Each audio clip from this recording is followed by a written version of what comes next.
Welcome back, everyone. Today's episode is one family disaster told through three increasingly unhinged documents. It begins with a demotion, moves into a property takeover, and ends with a husband trying to turn adultery into a household management system. Let's get into it. Part 1: The Sister-in-Law Role Reassignment. My name is Sarah, I'm 35. My husband Mark is 38.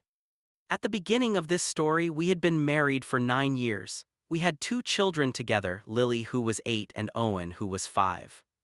Mark worked as a regional operations manager. That detail matters because Mark communicated almost entirely through business language. He did not argue, he identified misalignment. He did not apologize, he acknowledged an opportunity for improvement. He did not lie, he managed information according to relevance. His younger sister, Megan, worked in human resources and spoke exactly the same way. Their mother, Patricia, had spent 20 years running a nonprofit organization and treated every family gathering like a board meeting. They loved agendas, action items, and follow-up emails. For years I found it funny. Then Mark used that language to hide an 18-month affair. Claire had worked in another department at his company. She was 32 and had a 7-year-old son named Noah from a previous relationship. She also had a 10-month-old daughter named Ava. Ava was Mark's daughter. I found out because Claire contacted me directly. Mark had apparently been promising her for months that he was going to leave me. Whenever she asked when, he told her that I was emotionally unstable and that he had to manage the transition carefully. Claire eventually realized there was no transition. Mark was coming home every night, sleeping beside me and planning our summer vacation while telling her that our marriage had already ended. She sent me screenshots. There were hundreds. Hotel reservations. Photos. Messages about Ava's appointments. Discussions about where Claire and the children would eventually live. Mark had even taken a DNA test after Ava was born. He knew she was his daughter. He had known for months. I had spent those same months asking why money kept disappearing from our joint account. Mark said household expenses had increased. Technically, he was right. I just didn't know he was supporting a second household. When I confronted him, he did not deny anything. Instead, he sat at our kitchen table and told me that the situation was more nuanced than the messages suggested. I asked him which part required nuance. The affair. The secret child. The money. Or the fact that his entire family already knew. That was the part that broke me.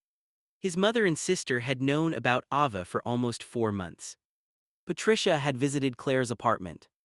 Megan had bought Ava a bracelet engraved with the words, "Auntie loves you." They had held my husband's child with another woman and then sat across from me at Easter dinner asking whether Lily still wanted a bicycle for her birthday. Mark moved into his mother's house that night. I did not immediately file for divorce. That is the part people may judge me for. I wanted time to think. Our children loved their father, our lives were deeply connected. I was angry, humiliated, and terrified of making permanent decisions while I could barely sleep. Mark kept saying he wanted to save our marriage. He insisted the affair was over. He said he would support Ava financially but maintain appropriate boundaries with Claire. I didn't believe him. But I also wasn't ready to accept that 9 years of marriage had disappeared in a single evening. 2 weeks after the discovery, Patricia invited me to Sunday lunch. She said the children missed their cousins and that everyone needed to begin healing. I almost declined.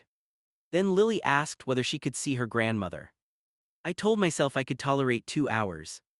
When we arrived, Mark was not there. Claire was not there either. It was Patricia, Megan's husband, and their 2 children. Lunch was tense but civil. Nobody mentioned the affair. Nobody mentioned Ava. Then, after dessert, Megan disappeared into the home office and returned holding a cream-colored envelope. My full name was printed on the front. She placed it beside my plate. I asked what it was. She smiled and said, "It's just something to help clarify everyone's position going forward." Inside was a 3-page document titled, Sister-in-Law Role Reassignment. I thought it was a joke. The first page had an organizational chart. At the top were Patricia and her late husband, labeled Founding Family Leadership. Below them were Mark and Megan. Under Mark's name were two boxes. The first said, Cielari sister-in-law primary. The second said, Sarah brother's legal spouse. I looked at Megan. She was watching me carefully, like an HR manager waiting for an employee to react to a performance warning. I asked, what is this? She said, it's not meant to hurt you. That sentence has never once been followed by anything kind. I kept reading. Claire as sister-in-law primary would receive priority inclusion in family traditions. First consideration for coordinated clothing. Direct access to the family group chat. Preferred seating beside Mark at informal gatherings. Inclusion in photographs involving Ava. Participation in holiday planning. My revised role included continued recognition as Mark's legal wife. Attendance at events involving Lily and Owen. Separate communication regarding the children. Optional inclusion in extended family photographs. No expectation of matching clothing. The final page said the arrangement would be reviewed after 6 months based on cooperation, family cohesion, and emotional maturity. I asked Megan whether Mark had approved it. She hesitated. That was enough. I asked again. She said Mark had not approved the final wording, but he agreed that Claire needed to be recognized as part of the family because Ava was innocent. I said Ava was innocent. Claire's son was innocent. My children were innocent. The adults who had spent months lying to me were not. Megan sighed. Then she told me I was focusing too heavily on blame. She said Claire had shown remarkable grace by accepting that Mark still needed time before leaving our marriage. I said he told me he wanted to save our marriage. Megan gave me the kind of look people give when they think a child has misunderstood something obvious. She said, Sarah, he wants to preserve the family. That doesn't necessarily mean returning to the old structure. The old structure. That was what she called my marriage. I asked her what the matching clothing section meant. She looked embarrassed for the first time. Their family bought matching pajamas every Christmas. Apparently, Megan had already ordered Claire a set. She claimed there was not enough inventory left in my size. I laughed. I didn't mean to. It just came out. My husband had cheated on me, fathered a child, lied for 18 months, spent our money supporting another woman, and somehow the detail that finally made the entire situation feel absurd was a shortage of plaid pajamas. Megan asked why I was laughing. I folded the document, placed it back in the envelope, and stood up.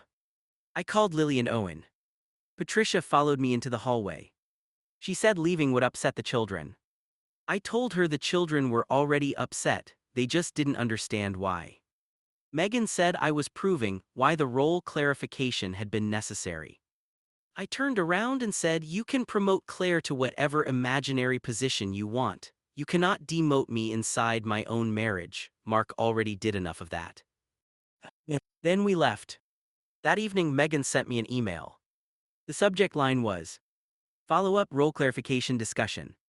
She wrote that she regretted my emotional response but remained committed to building a family environment where all children felt accepted. I replied with one sentence. Please direct all future organizational changes through my divorce attorney. I did not have a divorce attorney yet, but I found one the next morning. And honestly, handing someone a document saying she has been demoted to brother's legal spouse is an incredible way to help her overcome indecision. Megan probably thought she was helping Mark manage a difficult situation. Instead, she managed Sarah directly into a lawyer's office. But the sister-in-law's memo was only the beginning. Because 1 week later, Sarah received an actual PowerPoint presentation from her mother-in-law. Part 2, the Family Reorganization Proposal. The house Mark and I lived in was mine. I had purchased it 2 years before I met him, using money I inherited from my grandfather. The deed was in my name. Mark had contributed to household expenses during our marriage, but he had never owned the property. It was an older home with 4 bedrooms, a large yard, and a converted carriage house behind it. The carriage house had a small bathroom, a kitchenette, and one open room. I used it as an office. Mark's family called it the guest house because that sounded better than the building where Sarah works and stores boxes. Patricia had always loved our property. Every birthday, barbecue, and Christmas dinner happened there because her house was smaller. Over time, she stopped referring to it as Sarah and Mark's house. She called it the family home. I used to think that was affectionate. After the affair, it sounded territorial. 1 week after Megan's role reassignment document, I received an email from Patricia. The subject line was, Family Reorganization Proposal for discussion. There was no greeting. Only an attachment. It contained 17 slides. The first slide had a photograph of my house. Across it, in elegant blue lettering, were the words, A Compassionate Path Forward. The second slide was titled, Current Family CHLNGS. It listed duplicated housing costs, fragmented grandchild access, emotional tension between Sarah and Claire, insufficient space at Claire's apartment, Mark's temporary residence at Patricia's home, underutilization of the guest house. I stared at that last line. Apparently, my office had become an underperforming asset. The next slide showed photographs of all 4 children. Lily, Owen, Noah, Ave. Underneath them, Patricia had written, Children should not be PUNISHED for adult complexity. I agreed with that sentence. That was what made the presentation so manipulative. Patricia had built the entire proposal around the idea that refusing her plan would harm the children. Slide 5 showed her preferred living arrangement. Mark would return to the main house. Claire, Noah, and Ava would move in with him. Lily and Owen would remain in their bedrooms. And I would move into the carriage house. The slide described this as proximity without unnecessary emotional friction. I would have access to the main house for parenting responsibilities, meals, and scheduled family activities. Claire would oversee what Patricia called daytime household coordination. Mark would maintain financial responsibility for both households. Patricia would provide childcare support. The carriage house would be renovated to include a bed, a larger refrigerator, and privacy-enhancing window treatments. They had added curtains to my eviction plan. The next slide was titled, BNEFITS to Sarah. I read that one twice. The benefits included reduced marital pressure, continued proximity to Lily and Owen, freedom from full-time household management, opportunity for emotional recovery, no immediate need to establish a separate residence, retention of limited access to the garden. The garden. At my house, I would retain limited access to my own garden. Another slide was called Optimal Grandchild Access and Family Unit Cohesion. According to Patricia's diagram, all 4 children could be raised as siblings while receiving daily support from Mark, Claire, and Patricia. I appeared on the chart as a dotted line. Beside my name were the words, Supportive maternal presence, subject to emotional readiness. I had become a dotted line in my own children's lives. The proposal also included a weekly schedule. Monday and Wednesday dinners would be mandatory for everyone. Friday dinner would be for Mark, Claire, and the children.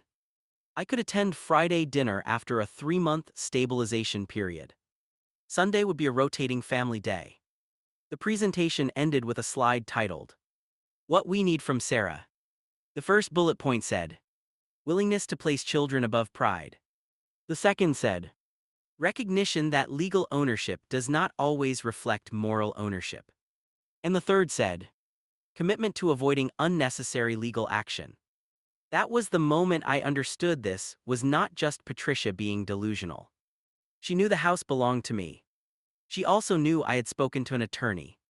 I called Mark. I asked whether he had seen the presentation. There was a long pause. Then he said he had seen an earlier version. I asked what had changed. He said the original version was more aggressive. Apparently, the presentation asking me to live behind my own house was the compassionate edit. I asked whether he had given his mother photographs of the carriage house. He admitted he had sent her the floor plan. I asked why. He said they were exploring every possible solution. I said, every solution where I disappear without you losing anything. He told me that was unfair. Mark said he had never agreed that Claire should replace me. He only believed all 4 children deserved stability. I asked why stability required Claire to live in my bedroom. He said nobody had assigned bedrooms yet. That answer told me they had discussed it. I ended the call. Then I opened Patricia's presentation and read it again. It was insulting, but it was also useful. It proved that Mark had been planning a future with Claire while telling me he wanted reconciliation. It proved that his family knew the house was mine. It proved they were pressuring me not to take legal action. I forwarded the presentation to my attorney. Then I created a presentation of my own. It contained 1 slide. The title was Response to Family Reorganization Proposal. Underneath it I wrote, Proposal status rejected. Alternative arrangement. Mark may live with Claire. Patricia may provide unlimited grandchild access during Mark's parenting time. Megan may purchase matching pajamas for anyone she chooses. Sarah will remain inside Sarah's house. I emailed it to Patricia, Mark, and Megan.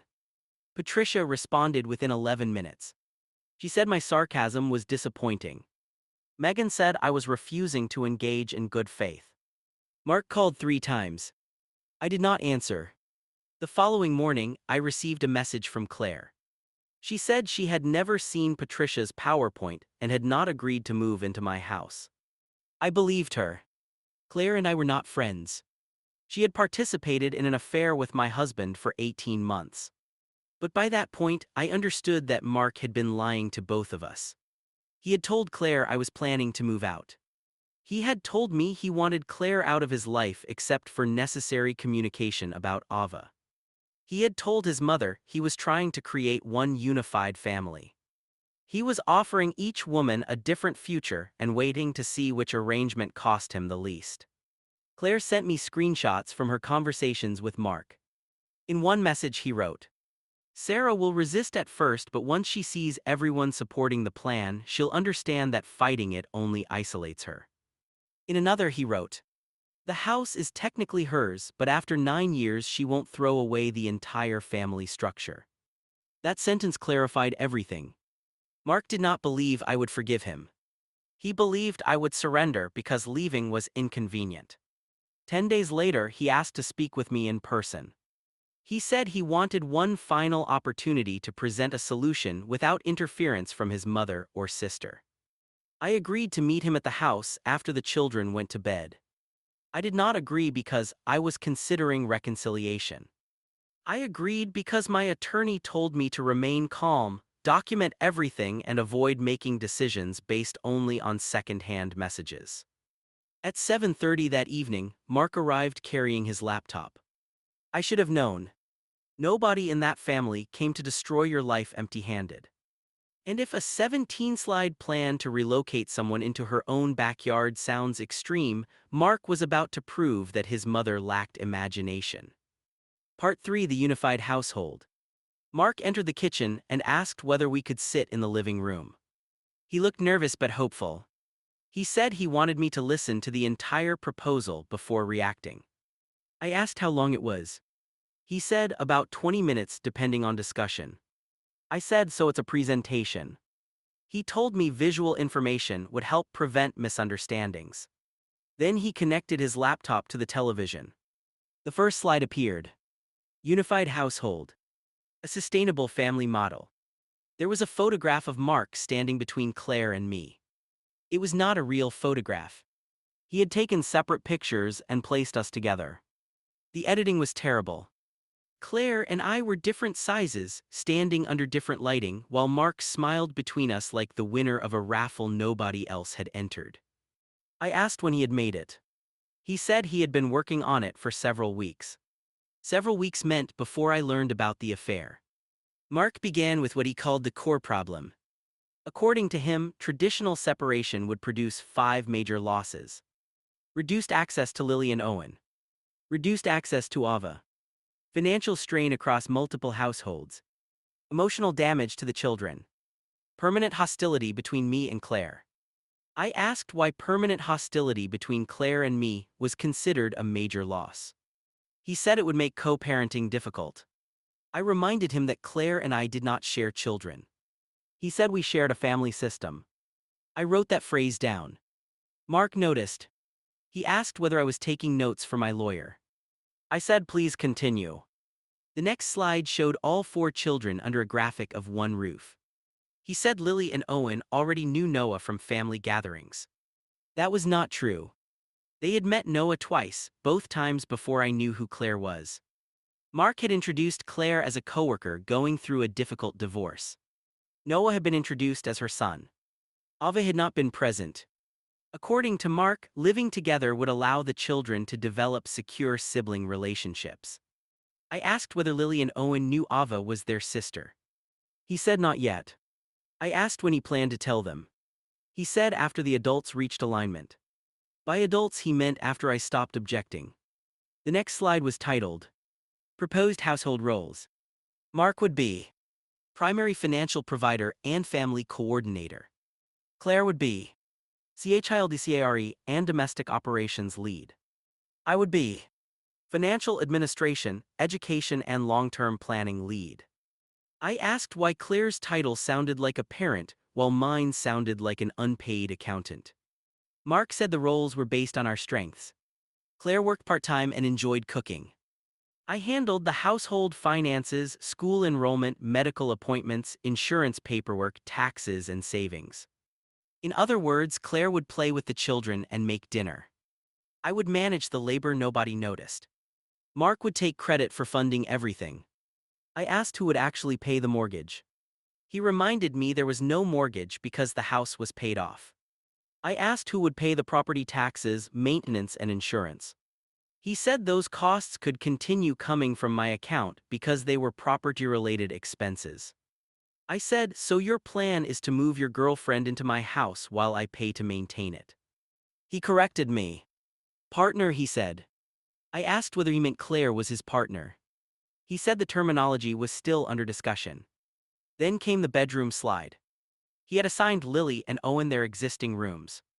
Noah would take the guest bedroom. Ava would use the nursery that had once been Owen's room. Claire would use the primary bedroom. I would use the smaller bedroom across the hall. Mark had drawn arrows between the 2 rooms. I stared at them. He cleared his throat and explained that he would rotate bedrooms on a predictable schedule. 3 nights with me. 3 nights with Claire. Sunday would be flexible, depending on emotional and family needs. I asked whether he genuinely believed I would agree to share a husband on a schedule.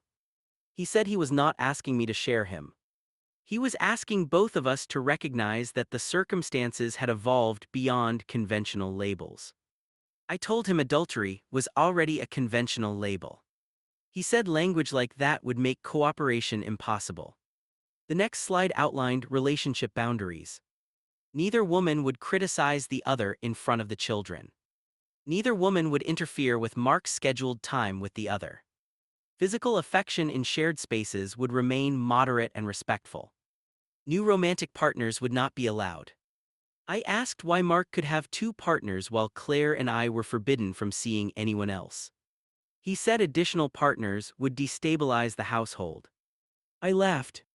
Mark told me I was mocking a sincere attempt to prevent the children from losing their family. I asked which family he meant. The family he had with me. The family he created with Claire. Or the imaginary family where everyone waited peacefully for him to finish rotating bedrooms. He skipped to the next slide. It was titled, Financial EFFICNCIES. The proposal assumed my salary would continue going into our existing joint account. Mark's salary would also go into that account. Claire's income would cover her personal expenses and Noah's extracurricular activities. Shared funds would cover food, utilities, all 4 children, Ava's childcare, home repairs, and family travel. I asked whether Claire knew about this part. Mark said they had discussed general principles. I asked whether she knew her income would remain separate while mine supported the entire house. He said I was framing it negatively. Then I asked the obvious question. What happens if I say no? Mark closed his eyes briefly. Then he advanced to the conflict resolution flowchart. At the top was a box. Sarah raises concern. The chart divided into several possible paths. If Sarah's concern was emotional, Mark provides reassurance. Claire allows temporary space. Sarah attends individual counseling. Sarah concedes. If Sarah's concern was financial. Mark reviews household efficiencies. Patricia explains long-term family benefits. Sarah receives a 30-day adjustment period. Sarah concedes. If Sarah objected to bedroom rotation. Mark temporarily reduces transitions. The women attend mediation. Sarah concedes. If Sarah asked Claire to leave. The children's needs are reviewed. Patricia facilitates a family intervention. Sarah concedes. If Sarah threatened divorce. Mark reminded Sarah of the emotional impact on Lily and Owen. Megan provided information about cooperative family structures. Sarah received a 72-hour cooling-off period. Sarah concedes. Every branch ended in the same box. Sarah concedes. I asked Mark whether he had noticed that. He said the language was temporary. I asked who created the flowchart. He admitted Megan helped. I asked whether Patricia had seen the presentation. She had. I asked whether Claire had seen it. Mark said Claire had reviewed selected slides. I asked which slides she had not seen. He did not answer. I stood up and walked into the kitchen. Mark followed me. He said I had promised to hear the entire proposal. I said I had heard enough. He told me there were 6 slides left. I asked whether any of them ended with Mark conceding. He said that was not constructive. I opened a drawer and removed a folder. Inside were the documents my attorney had prepared. A petition for divorce. A proposed temporary parenting schedule. A complete record of the money Mark had transferred from our joint account to Claire. Copies of Megan's role reassignment document. Patricia's PowerPoint. Claire's screenshots. And a letter informing Mark that all future discussions about the house would go through legal counsel. Mark stared at the folder. He asked how long I had been preparing it. I said, since your sister demoted me. He told me not to make a permanent decision because of something Megan wrote. I said I wasn't leaving because of Megan's document. I wasn't leaving because of Patricia's presentation. I wasn't even leaving only because of the affair. I was leaving because every time Mark was given a chance to recognize what he had done, he created another plan where I absorbed the consequences. He kept his marriage. He kept Claire.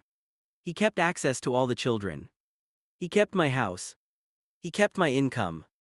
His mother received daily access to the grandchildren. His sister received the family structure she preferred. Claire received stability, housing, and a relationship with him. And I received a smaller bedroom, financial administration duties, and a flowchart telling me to surrender. Mark said he had only been trying to prevent everyone from suffering. I told him, no, you were trying to prevent yourself from suffering. He began crying. I wish I could say that gave me satisfaction. It didn't. I had loved him for almost a decade. Watching him cry still hurt. That was part of why I had waited so long to make a decision. Mark was not cruel every day. He had been a loving father in many ways. He had supported me through my mother's illness. He had held my hand when Owen needed surgery. He knew how I took my coffee and which songs Lily wanted at bedtime. That history was real. So was the betrayal. People sometimes act as though leaving becomes easy once someone has done something terrible enough. It doesn't. Sometimes the person who destroyed your trust is also the person you still instinctively want to comfort. I had to keep reminding myself that Mark's tears did not erase the hours he spent creating a bedroom rotation. He asked whether I had already filed. I said the documents would be filed the following morning. He asked whether he could remain in the guest house while we separated. I said no. He asked where he was supposed to go. I reminded him that Claire had an apartment. Mark said it was only 2 bedrooms. I said, then perhaps your mother can prepare a housing efficiency proposal. He called that cruel. Maybe it was.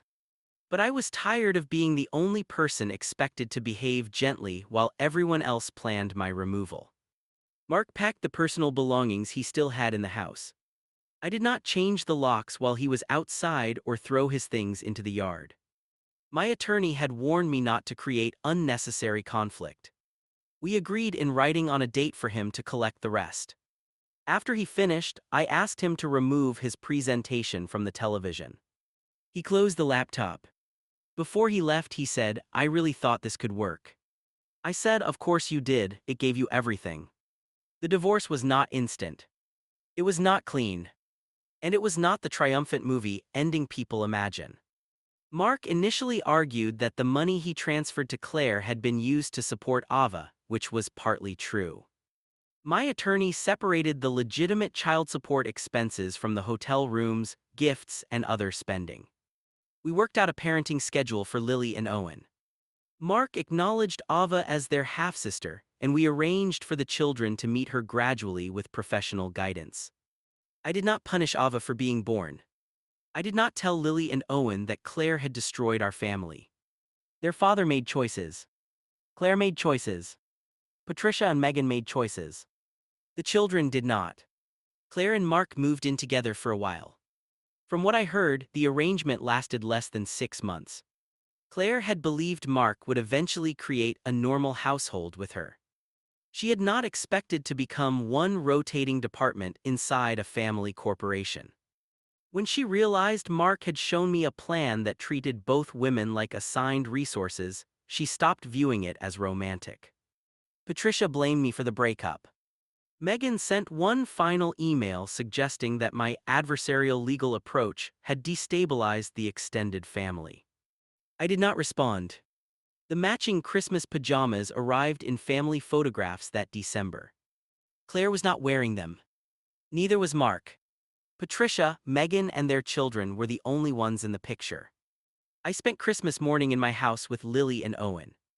We wore pajamas that did not match. We made pancakes, opened gifts, and watched an old movie in the living room. The house was quieter than it had been in years.